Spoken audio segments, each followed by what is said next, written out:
أعوذ بالله من الشيطان الرجيم. بسم الله الرحمن الرحيم. لم يكن الذين كفروا من أهل الكتاب والمشركين منفكين حتى تأتيهم البينة.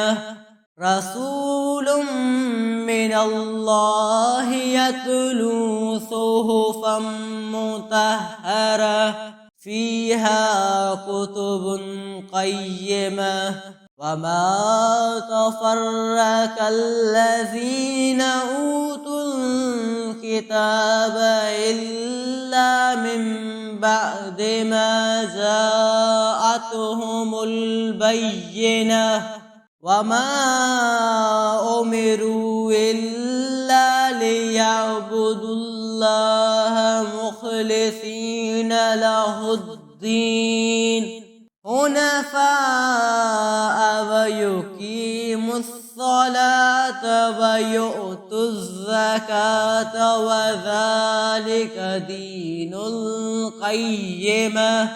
إن الذين كفروا من أهل الكتاب والمشركين في نار جهنم خالدين فيها أولئك هم شر البرية.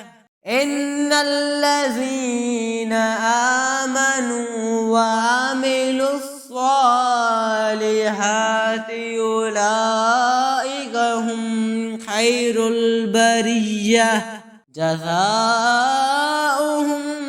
عند ربهم جنات عدن تجري من تحتها الأنهار خالدين فيها أبدا رضي الله عنهم ورضوا عنه ذلك لمن خشي ربه.